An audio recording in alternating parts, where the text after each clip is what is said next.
Welcome to shadow ബ്രോഡ്കാസ്റ്റിന്റെ free എഡ്യൂക്കേഷനിലേക്ക് സ്വാഗതം. എൻ്റെ പേര് സിനിയ. നമ്മൾ കഴിഞ്ഞ ക്ലാസ്സിലെ കോൺസ്റ്റിറ്റ്യൂഷന്റെ ഫണ്ടമെന്റൽ റൈറ്റ്സ് നമ്മൾ പഠിച്ചിരുന്നു. അതിലെ ഒന്നാമത്തെ അവകാശം നമ്മൾ പഠിച്ചു, തുല്യതയ്ക്കുള്ള അവകാശം പഠിച്ചു. ഇനി നമ്മൾ രണ്ടാമത്തേതാണ് നോക്കുന്നത്. രണ്ടാമത്തേത് എന്താണ്? സ്വാതന്ത്ര്യത്തിനുള്ള അവകാശം. രണ്ടാമത്തെ അവകാശത്തിന്റെ പേരാണ് എന്തെന്ന്? സ്വാതന്ത്ര്യം. നമ്മുടെ സ്വാതന്ത്ര്യവുമായി ബന്ധപ്പെട്ടിട്ടുള്ള അവകാശമാണ് രണ്ടാമത്തേൽ വരുന്നത്. അത് 19 മുതൽ 22 വരെയുള്ള ആർട്ടിക്കിളിലാണെന്ന് പറയുന്നത്. 19ാമത്തെ ആർട്ടിക്കിൾ മുതൽ 22ാമത്തെ ആർട്ടിക്കിൾസ് വരെ ഇതിൽ പറയുന്നുണ്ട്. ഇതെങ്ങനെയാണെന്ന് നമുക്ക് നോക്കാം. ആർട്ടിക്കിൾ 19 പറയുന്നുണ്ട് 6 സ്വാതന്ത്ര്യങ്ങളെ കുറിച്ച് പറയുന്നുണ്ട്. ആർട്ടിക്കിൾ 19 മാത്രമായിട്ട് നമ്മുടെ 6 സ്വാതന്ത്ര്യങ്ങളെ കുറിച്ച് പറയുന്നുണ്ട്. ഏറ്റവും ഇമ്പോർട്ടൻ്റ് ആയിട്ടുള്ളൊരു കാര്യമാണിത്. കാരണം സ്വാതന്ത്ര്യമാണ് ഇന്ത്യയുടെ ഏറ്റവും പ്രധാനപ്പെട്ട ഒരു കാര്യമായിട്ട് പറയുന്നത്. അപ്പൊ അതിൽ തന്നെ ഈ 6 കാര്യങ്ങൾ പറയുന്നുണ്ട്. ആർട്ടിക്കിൾ 19 തന്നെ 6 എണ്ണം പറയുന്നുണ്ട്. അതിൽ ആർട്ടിക്കിൾ 19A പറയുന്നത് അഭിപ്രായ സ്വാതന്ത്ര്യത്തിനും ആവിഷ്കാര സ്വാതന്ത്ര്യത്തിനുമുള്ള അവകാശം. അഭിപ്രായം പറയാൻ നമുക്ക് അവകാശമുണ്ട് അല്ലെ? അതേതാണ്? 19A. അഭിപ്രായം പറയാനുള്ള നമ്മുടെ അവകാശത്തെ കുറിച്ച് പറയുന്നതാണ് 19A. ഇനി 19B എന്താണ്? സമാധാനപരമായിട്ട് ആയുധങ്ങളില്ലാതെ ഒത്തുകൂടുക. അതായത് നമ്മളിപ്പോ ഒരു സമ്മേളനമൊക്കെ നടത്തുകയാണെങ്കിൽ അതിനുള്ള അവകാശം നമുക്കുണ്ട്. പക്ഷെ ഒരു പ്രത്യേകതയുണ്ട്. മറ്റുള്ളവരെ ദ്രോഹിച്ചുകൊണ്ടോ അല്ലെങ്കിൽ മറ്റുള്ളവരെ മനസ്സമാധാനം കെടുത്തിക്കൊണ്ടോ ആവരുത്. സമാധാനപരമായിട്ടായിരിക്കണം. കാരണം നമുക്കെതിരെ നിൽക്കുന്ന ആൾക്കും ഇന്ത്യയിൽ സ്വാതന്ത്ര്യം ഉള്ളതാണ്. അപ്പൊ അതുകൊണ്ട് സമാധാനപരമായിട്ടും ആയുധങ്ങളില്ലാതെയും നമുക്ക് ഒത്തുകൂടാനായിട്ടുള്ള ഒരു അവകാശം തരുന്നുണ്ട്. അതാണ് 19B. എയിൽ പറയുന്നത് എന്താണ്? അഭിപ്രായത്തിനുള്ള സ്വാതന്ത്ര്യം. നമ്മൾ ഏറ്റവും കൂടുതൽ ആഗ്രഹിക്കുന്നതും ആവശ്യപ്പെടുന്നതും അഭിപ്രായ സ്വാതന്ത്ര്യമായിരിക്കും അല്ലെ? എനിക്ക് പറയാനുള്ള അഭിപ്രായം ഉണ്ടെന്ന് പറയും. അത് പറയുന്ന ആർട്ടിക്കിൾ ഏതാന്ന് ചോദിച്ചാൽ അപ്പൊ നമ്മുടെ മനസ്സിൽ എന്ത് വരണം? 19A തന്നെ വരണം. ഇനി 19B ആണെങ്കിലോ സമാധാനപരമായിട്ട് ആയുധങ്ങൾ ഇല്ലാതെയുള്ള ഒരു ഒത്തുകൂടൽ അല്ലെങ്കിൽ ഒരു സമ്മേളനം കൂട്ടുക എന്നൊക്കെ പറയില്ല, അതിനുള്ള അവകാശമാണ് പറയുന്നത്. ഇനി അടുത്തതാണ് C. 19C. 19Cയിൽ പറയുന്ന കാര്യം എന്ന് പറഞ്ഞാൽ ഈ അസോസിയേഷനുകളൊക്കെ നമ്മൾ രൂപീകരിക്കില്ലേ, അതുപോലെ തന്നെ യൂണിയനുകളൊക്കെ രൂപീകരിക്കാറുണ്ട്, അല്ലെങ്കിൽ നമ്മൾ സഹകരണ സംഘങ്ങളൊക്കെ രൂപീകരിക്കാറുണ്ട്. ആ അവകാശത്തെ കുറിച്ച് പറയുന്നതാണ് 19C. നമ്മളിത് ചെയ്യുമ്പോൾ ഒരിക്കലെങ്കിലും ആലോചിച്ചിട്ടുണ്ടോ ഇങ്ങനെ ഒരു നിയമം നമുക്കുണ്ടെന്ന്? അത് ഏതാണെന്ന് ഇനി ഓർക്കണം. 19C. 19Cയിൽ പറയുന്ന കാര്യം എന്താണ്? 19C എന്താ പറയുന്നത്? അസോസിയേഷൻ അല്ലെങ്കിൽ യൂണിയൻസ് അല്ലെങ്കിൽ സഹകരണ സംഘങ്ങൾ ഇതൊക്കെ സ്ഥാപിക്കാൻ അല്ലെങ്കിൽ രൂപീകരിക്കാനുള്ള നമ്മുടെ അവകാശമാണ്. ഇനി അടുത്തതാണ് വളരെ ഇമ്പോർട്ടൻ്റ് ആയിട്ടുള്ള ഒരു കാര്യമാണ്. ഈ ഒരു അവകാശം നമ്മൾ ഓർത്ത് വെക്കുക. 19Dയിൽ പറയുന്നുണ്ട് ഇന്ത്യയിലെ എല്ലാ പ്രദേശങ്ങളിലും സ്വതന്ത്രമായിട്ട് സഞ്ചരിക്കാനുള്ള സ്വാതന്ത്ര്യം നമുക്കുണ്ട്. അതായത് 19Dയിൽ പറയുന്നത് എന്താണ്? ഇന്ത്യയിലെ മൊത്തം സ്ഥലത്ത്, ഇന്ത്യയുടെ പേരിലുള്ള, അത് ഇന്ത്യ എന്നറിയപ്പെടുന്ന മൊത്തം സ്ഥലങ്ങളിലും സ്വതന്ത്രമായിട്ട് സഞ്ചരിക്കാൻ ഒരു ഇന്ത്യൻ പൗരന് അവകാശമുണ്ട്. അതിനൊരു രേഖകളൊന്നും വേണം, അതായത് പാസ്പോർട്ട് അങ്ങനെ ഒന്നുമില്ല. നമ്മൾ ഇന്ത്യയിൽ എവിടെയും സ്വതന്ത്രമായിട്ട് തന്നെ നമുക്ക് സഞ്ചരിക്കാനായിട്ട് സാധിക്കും. ഇനി അതുപോലെ തന്നെ 19Eയിൽ പറയുന്നുണ്ട്, ഡി കഴിഞ്ഞ് ഇയിൽ പറയുന്നുണ്ട് ആ സഞ്ചരിക്കുന്ന സ്ഥലങ്ങളിൽ അല്ലെങ്കിൽ നമ്മളൊരു സ്ഥലത്ത് ചെന്നിട്ട് ഇന്ത്യയിൽ എവിടെ ചെന്നിട്ടും നമുക്ക് ജീവിക്കാൻ, സ്ഥിരമായിട്ട് താമസിക്കാനുള്ള അവകാശം നമുക്കുണ്ട്. അതായത് നമ്മളിപ്പോൾ കേരളത്തിലുള്ള ആളാണെന്ന് കരുതി നമുക്ക് മറ്റൊരു നാട്ടിൽ പോയി താമസിക്കാൻ പറ്റില്ല എന്നല്ല, അവിടെ പോയി നമുക്ക് ഒരു സ്ഥിരമായിട്ട് താമസിക്കാനുള്ള അധികാരം കൊടുക്കുന്നതാണ് 19Eയിൽ പറയുന്നത്. ഇനി അടുത്തത് 19G ആണ്. 19G എന്ന് പറഞ്ഞാൽ ഏതെങ്കിലും ഒരു തൊഴിൽ ചെയ്യാനായിട്ട് അല്ലെങ്കിൽ ഏതെങ്കിലും ഒരു തൊഴിൽ ചെയ്യുന്നത് പരമായിട്ട് ഒരു വ്യാപാരം ചെയ്യുക അല്ലെങ്കിൽ ഒരു ബിസിനസ് ചെയ്യുക, അങ്ങനെയുള്ള കാര്യങ്ങളാണ് ഇവിടെ വരുന്നത്. അതായത് ഒന്നെങ്കിൽ എന്തെങ്കിലും ഒരു തൊഴിൽ ചെയ്യാം അല്ലെങ്കിൽ ഇന്ത്യയിൽ എവിടെയെങ്കിലും പോയി ഒരു ബിസിനസ് ചെയ്യാം, അതിനൊക്കെയുള്ള അവകാശമാണ് 19Gയിൽ പറയുന്നത്. അപ്പോൾ C എന്താണ്? അസോസിയേഷൻ രൂപീകരണം അല്ലെങ്കിൽ ഏതെങ്കിലും സഹകരണ സംഘം, അതായത് ഒരു യൂണിയൻ രൂപീകരിക്കൽ. D എന്ന് പറഞ്ഞാൽ സഞ്ചാര സ്വാതന്ത്ര്യം, അങ്ങനെ പറയാം. 19D എന്ന് പറഞ്ഞാൽ സഞ്ചാര സ്വാതന്ത്ര്യം. E എന്ന് പറഞ്ഞാൽ ഇന്ത്യയിൽ എവിടെയും താമസിക്കാനും സ്ഥിരമായിട്ട് താമസിക്കാനുള്ള സ്വാതന്ത്ര്യം. 19Gയിൽ എന്താ പറയുന്നത്? അവിടെ എന്തെങ്കിലും ഒരു ബിസിനസ് ചെയ്യാനും അല്ലെങ്കിൽ സ്വന്തമായിട്ടൊരു തൊഴിൽ ചെയ്ത് ജീവിക്കാനും ഒക്കെ ഉള്ള നമ്മുടെ അവകാശത്തെ കുറിച്ചാണ് പറയുന്നത്. ഇതെല്ലാം എന്തിൽ വരുന്നതാണ്? സ്വാതന്ത്ര്യത്തിനുള്ള അവകാശത്തിൽ വരുന്നതാണ്. അങ്ങനെ 19ന്റെ കാര്യം നമ്മൾ പറഞ്ഞു. ഇനി അത് കഴിഞ്ഞ് ഇനി 20ലേക്ക് വരാണ്. 20ഉം നമ്മുടെ സ്വാതന്ത്ര്യത്തിൽ പെടുന്ന ആർട്ടിക്കിളാണ്. ഇവിടെ പറയുന്ന കാര്യം എന്ന് പറഞ്ഞാൽ ആർട്ടിക്കിൾ 20ൽ പറയുന്നുണ്ട് കുറ്റാരോപിതനായിട്ടുള്ള ഒരു വ്യക്തി, അതായത് ഒരു വ്യക്തിയെ ഒരു കേസിൽ പിടിച്ചു കഴിഞ്ഞാൽ അദ്ദേഹം കുറ്റാരോപിതനാണ്, അല്ലാതെ അദ്ദേഹം പ്രതിയല്ല. പ്രതി മീൻ ദാറ്റ് അദ്ദേഹം ശിക്ഷ ചെയ്ത ആളായിട്ട് അപ്പം പറയുന്നില്ല. ഈ കുറ്റാരോപിതനായിട്ട വ്യക്തിക്ക് ഏകപക്ഷീയമായിട്ടും അമിതമായിട്ടുള്ള ശിക്ഷയിൽ നിന്നുമുള്ള സംരക്ഷണം. അതായത് ഇപ്പൊ ജയിലിൽ ഒരാളെ പിടിച്ചിട്ടാൽ, ഒരു കേസിന് പിടിച്ചിട്ടാൽ അയാൾ ചെയ്തോ ചെയ്തില്ലേ എന്നും ചിന്തിക്കുന്നില്ല. നമ്മൾ എല്ലാവരും കണക്കാക്കുന്നത് എന്താണ്, അയാൾ ആ തെറ്റ് ചെയ്തു എന്നാണ്. പക്ഷെ അങ്ങനെയല്ല, അയാൾക്ക് എന്തുണ്ട്, അവകാശമുണ്ട്, അയാൾക്കും അവകാശമുണ്ട്. അതിനെക്കുറിച്ച് പറയുന്നതാണ് ആർട്ടിക്കിൾ 20 എന്ന് പറഞ്ഞ്. ഓക്കെ, ഇനി 21 വന്നാലോ, ജീവന്റെയും വ്യക്തി സ്വാതന്ത്ര്യത്തിന്റെയും സംരക്ഷണമാണ്. അതായത് നമ്മുടെ ജീവൻ സംരക്ഷിക്കാനും നമ്മുടെ വ്യക്തി സ്വാതന്ത്ര്യം, നമുക്കൊരു സ്വാതന്ത്ര്യമുണ്ട്, ഓരോ വ്യക്തിക്കും സ്വാതന്ത്ര്യമുണ്ട്. ആ സ്വാതന്ത്ര്യം അനുഭവിക്കാനും നമുക്ക് സാധിക്കുന്നത് ആർട്ടിക്കിൾ 21. അതുകൊണ്ടാണ് ഈ ഒരു അടിയന്തരാവസ്ഥ കാലത്ത് ഇത് എടുത്തു കളയാൻ പറ്റാത്തത്. കാരണം നമ്മുടെ വ്യക്തി സ്വാതന്ത്ര്യമുണ്ട്, നമ്മുടെ ജീവൻ സംരക്ഷിക്കാനും നമ്മുടെ വ്യക്തി സ്വാതന്ത്ര്യത്തിനുള്ള അവകാശം പറയുന്ന ആർട്ടിക്കിളാണ് ആർട്ടിക്കിൾ 21. അതുകൊണ്ടാണ് അതൊരു ഫണ്ടമെന്റൽ റൈറ്റ്സ് ആയതുകൊണ്ട് അത് എന്ത് ചെയ്യാൻ പറ്റില്ല, നമ്മുടെ അടിയന്തരാവസ്ഥ കാലം എന്നൊരു സിറ്റുവേഷൻ വന്നു കഴിഞ്ഞാൽ ആ ഒരു സമയത്ത് എടുത്തു കളയാൻ പറ്റില്ല. ഇനി ഇതിൽ തന്നെ നമുക്കൊന്ന് സബായിട്ട് വരുന്നുണ്ട്. ഈ സബ് വരുന്നത് വളരെ ഇമ്പോർട്ടന്റ് ആയിട്ടുള്ള ഒരു ആർട്ടിക്കിൾസ് ആണ്. നമ്മുടെ വിദ്യാഭ്യാസത്തെ കുറിച്ച് പറയുന്ന ഒരു വളരെ ഇമ്പോർട്ടന്റ് ആയിട്ടുള്ള ഒരു ആർട്ടിക്കിൾ ആണ്. ആർട്ടിക്കിൾ 21A ഒരു കാര്യം പറയുന്നുണ്ട്. എന്താണ്? 6 മുതൽ 14 വയസ്സ് വരെ പ്രായമുള്ള എല്ലാ കുട്ടികൾക്കും സൗജന്യവും നിർബന്ധിതവുമായിട്ടുള്ള വിദ്യാഭ്യാസം ആര് കൊടുക്കണം? അതാത് സംസ്ഥാനങ്ങളുടെ ഗവൺമെന്റ് കൊടുക്കണം. അതാണ് ആർട്ടിക്കിൾ 21A പറയുന്നത്. ഇത് വളരെ ഇമ്പോർട്ടന്റ് ആണ്. ഈ ആർട്ടിക്കിൾ നോട്ട് ചെയ്ത് വെക്കുക, റിപ്പീറ്റ് ചെയ്ത് എക്സാമിന് ചോദിക്കുന്ന ഒരു ആർട്ടിക്കിൾ ആണ്. 6 മുതൽ 14 വയസ്സ് വരെ പ്രായമുള്ള എല്ലാ കുട്ടികൾക്കും സൗജന്യവും നിർബന്ധിതവുമായിട്ടുള്ള വിദ്യാഭ്യാസം അതാത് സംസ്ഥാന സർക്കാർ കൊടുത്തിരിക്കണം. അതേതാണ്? ആർട്ടിക്കിൾ 21A ആണ്. ആർട്ടിക്കിൾ 21 ഏതാണ്? അതെന്താണ് പറയുന്നത്? ജീവന്റെയും വ്യക്തി സ്വാതന്ത്ര്യത്തിന്റെയും സംരക്ഷണമാണ് അതിൽ പറയുന്നത്.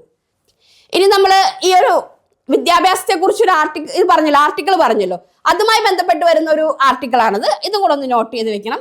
ഞാനത് എക്സ്ട്രാ ആയിട്ട് വന്നതാണ്, എങ്കിലും അതിനോടൊപ്പം തന്നെ ആയതുകൊണ്ട് പറയാണ്. ഇത് വളരെ ഇമ്പോർട്ടന്റ് ആണ്, റിപ്പീറ്റഡ് വാല്യൂ ഉള്ള ക്വസ്റ്റ്യൻ ആണ്. 2002 86ാമത്തെ ഭരണഘടനാ ഭേദഗതി ബില്ല് പ്രകാരം, അതായത് 93ാമത്തെ ബില്ല് പ്രകാരം വിദ്യാഭ്യാസത്തിനുള്ള അവകാശം മൗലിക അവകാശമാക്കി മാറ്റിയിട്ടുണ്ട്. അതുകൊണ്ടാണ് ഈ ഫണ്ടമെന്റൽ റൈറ്റ്സിലേക്ക് ഇത് വന്നത്. വിദ്യാഭ്യാസം എന്നത് നമ്മുടെ ഫണ്ടമെന്റൽ റൈറ്റ്സ് ആണ്. അതുകൊണ്ടാണ് അങ്ങനെ വന്നത്. അതായത് നമ്മുടെ ആ ഒരു ഫണ്ടമെന്റൽ റൈറ്റ്സിന്റെ ആർട്ടിക്കിളിലേക്ക് കൂട്ടിച്ചേർത്തത്. എന്തുകൊണ്ടാണ്? 2002 86ാമത്തെ ഭരണഘടനാ ഭേദഗതി നിയമം പ്രകാരം, 93ാമത്തെ ബില്ല് പ്രകാരം വിദ്യാഭ്യാസത്തിനുള്ള അവകാശം നമ്മുടെ കുട്ടികൾക്ക് എന്താണ്? ഫണ്ടമെന്റൽ റൈറ്റ്സ് ആണ്.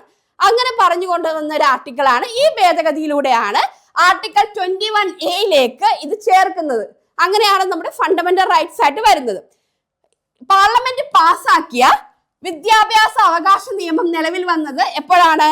ഏപ്രിൽ 1 അതും കൂടെ നോട്ട് ചെയ്ത് വെക്കാം. പാർലമെന്റ് പാസാക്കിയ വിദ്യാഭ്യാസ അവകാശ നിയമം വന്നത് ഏത് മാസമാണെന്ന് ചോദിക്കാറുണ്ട്. അത് റിപ്പീറ്റ് ചെയ്തൊരു ക്വസ്റ്റ്യൻ ആണ്. അത് ഏതാണ്? ഏപ്രിൽ 1 അതും കൂടെ നോട്ട് ചെയ്ത് വെക്കുക.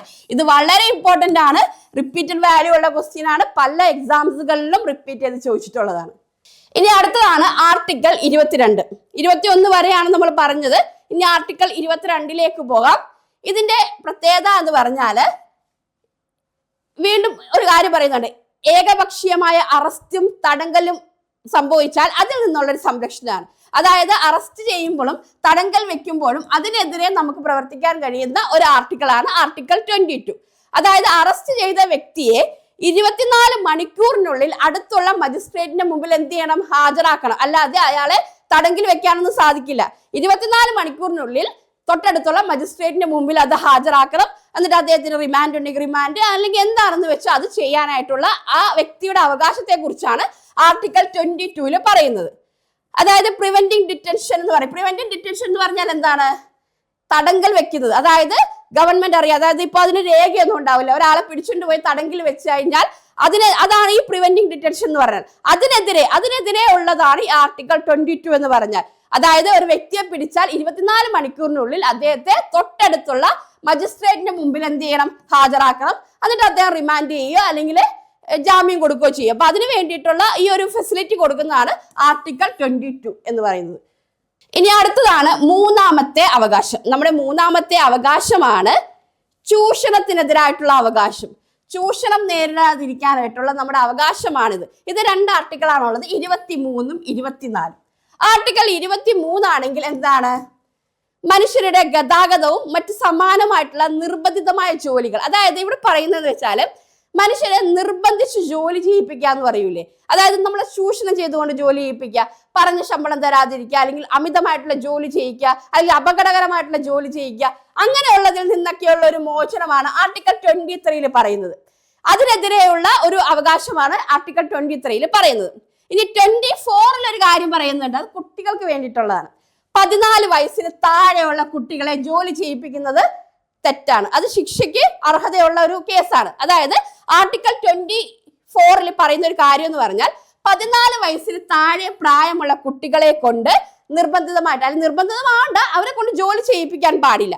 അതിനെതിരെ വരുന്ന ആർട്ടിക്കിളാണ് ആർട്ടിക്കിൾ 24. അപ്പൊ 23 ഉം 24 നോക്കുക. 23 പ്രത്യേകത എന്താണ്? നമ്മളെ കൊണ്ട് നിർബന്ധിച്ച് ജോലി ചെയ്യിപ്പിക്കുക, ശമ്പളം തരാതിരിക്കുക, അങ്ങനെയുള്ള കാര്യങ്ങളൊക്കെ വന്നാൽ ആർട്ടിക്കിൾ 23 പോകും.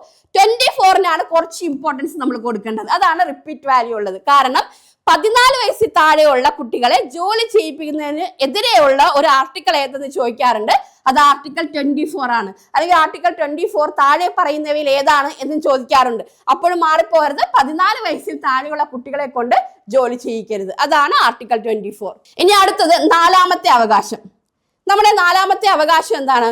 മതസ്വാതന്ത്ര്യത്തിനുള്ള അവകാശം. നമുക്ക് ഇന്ത്യയിലെ ഏത് മതത്തിൽ വിശ്വസിച്ച് ജീവിക്കാം, മറ്റുള്ളവരെ ദ്രോഹിക്കാതെ, അവർക്ക് ഉപദ്രവം ഇല്ലാത്ത രീതിയിൽ നമുക്ക് നമ്മുടെ മതത്തിൽ വിശ്വസിച്ച് ജീവിക്കാനുള്ള അവകാശമാണ് മതസ്വാതന്ത്ര്യത്തിനുള്ള അവകാശം എന്ന അവകാശത്തിൽ പറയുന്നത്. ഇത് ആർട്ടിക്കിൾ 25 മുതൽ 28 വരെയാണ് വരുന്നത്. ആർട്ടിക്കിൾ 25 മുതൽ 28 വരെയാണ് ഇത് വരുന്നത്. 25 എന്താണ് പറയുന്നത്? മനസാക്ഷിയുടെ സ്വാതന്ത്ര്യം എന്നൊക്കെ ഉദ്ദേശിക്കുന്നത് നമ്മുടെ മനസ്സിന് തോന്നുന്നത്, അല്ലെങ്കിൽ നമ്മുടെ മനസാക്ഷിക്ക് ഒരു ഇതുണ്ടല്ലോ, അതനുസരിച്ച് സ്വതന്ത്രമായിട്ടുള്ള തൊഴിൽ, ആചാരം, മതം പ്രചരിപ്പിക്കലൊക്കെ ചെയ്യാം. അതായത് മറ്റുള്ളവരെ ദ്രോഹിക്കാത്ത രീതിയിൽ ചെയ്യാം, നമ്മുടെ മതം പ്രചരിപ്പിക്കാം, നമ്മുടെ മതത്തിൽ വിശ്വസിക്കാം, നമ്മുടെ ആചാരങ്ങൾ ചെയ്യാം. അതൊന്നും നമുക്ക് എതിരെ നിൽക്കുന്ന ആർക്ക് ബുദ്ധിമുട്ടുണ്ടാവരുത്. അങ്ങനെ ചെയ്യാൻ നമുക്ക് പറയുന്ന അവകാശമാണ് ആർട്ടിക്കിൾ 25 അത് ഏതിന്റെ കീഴിലാണ് വരുന്നത്? മതസ്വാതന്ത്ര്യത്തിന്റെ കീഴിലാണ് വരുന്നത്. ഇനി 26 എന്താണ്? മതപരമായിട്ടുള്ള കാര്യങ്ങൾ കൈകാര്യങ്ങൾ ചെയ്യാനായിട്ട്, അതായത് മതപരമായിട്ട് നമ്മൾ എന്തെങ്കിലും ഒരു കാര്യങ്ങൾ ചെയ്യുന്നുണ്ടെങ്കിൽ അത് ചെയ്യാം. നമുക്ക് നമ്മുടെ മതവുമായി ബന്ധപ്പെട്ട് എന്തും ചെയ്യാം. അത് ചെയ്യാൻ നമുക്കൊരു അവകാശം തരുന്നുണ്ട് ആർട്ടിക്കിൾ 26. പക്ഷെ ഒരു ഇമ്പോർട്ടന്റ് ആയിട്ടുള്ള കാര്യം എന്ന് പറഞ്ഞാൽ നമ്മൾ അതിൽ നമ്മളിൽ തന്നെ ഒതുക്കുക, നമ്മുടെ കാര്യങ്ങൾ ചെയ്യുക, മറ്റുള്ളവരെ ദ്രോഹിക്കാത്ത രീതിയിൽ ചെയ്യുക, അത്രേ ഉള്ളൂ. ഇനി 27 വന്നാൽ ആർട്ടിക്കിൾ 27 പ്രത്യേകത എന്താണ്? ഏതെങ്കിലും ഒരു പ്രത്യേക മതത്തിന്റെ പ്രചരണത്തിനായിട്ട് നികുതി അടക്കാനുള്ള സ്വാതന്ത്ര്യം. അതായത് ഇതിലൊരു പ്രത്യേക മതം വരും, പ്രത്യേക മതം, അതായത് പ്രത്യേക മതം എന്ന് വെച്ചാൽ പറയുന്നില്ല, ഒരു മതം ഏത് മതം ആയിക്കോട്ടെ, അതിന്റെ കാര്യത്തിൽ അതിന്റെ പ്രചാരണത്തിനായിട്ട് നികുതി അടക്കാനുള്ള സ്വാതന്ത്ര്യം കൊടുക്കുന്നതാണ് ആർട്ടിക്കിൾ 27 പറയുന്നത്. ഇനി 28 എന്താണ്?